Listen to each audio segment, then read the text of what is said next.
The letter that changed my life the most was when I was 12. My parents would take us to the library to read the papers because we couldn't afford to buy them. And I read The Guardian, and in it there was an advert for a new managing director of Comic Relief.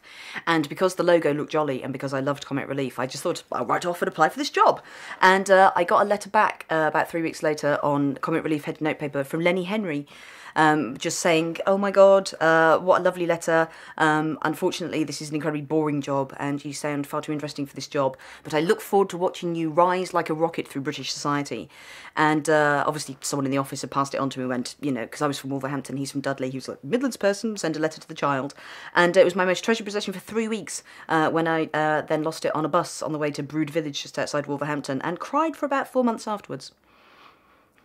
But it was an amazing letter to get because it just made me think, oh, you know, people can get in touch with people, and if you write something funny enough, you will get a response. And that was basically the point where I thought maybe I could become a writer, because if you write a thing and you respond and you get some kind of relationship going, then your life can be changed, and that is the magic of letters.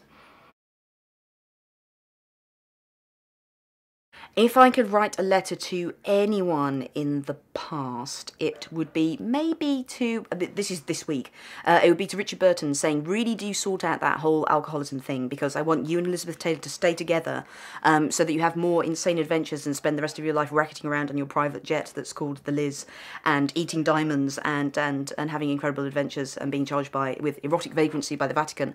I want you to do more of that. I don't want your relationship to just collapse under the weight of your alcoholism. So I would send him that letter and maybe enclose a sachet of Ribena or something to encourage him to drink more soft drinks.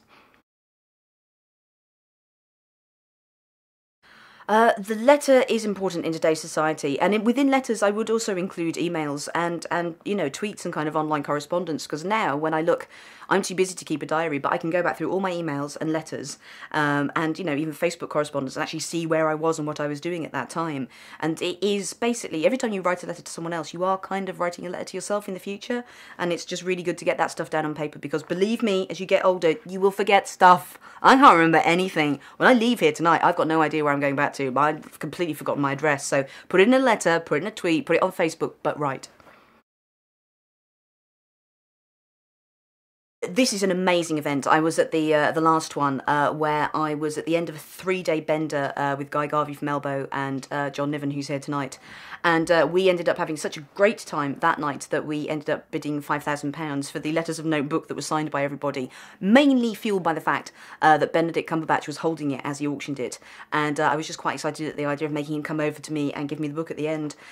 So yes, I've tried to stay sober this time, and I've left my checkbook at home.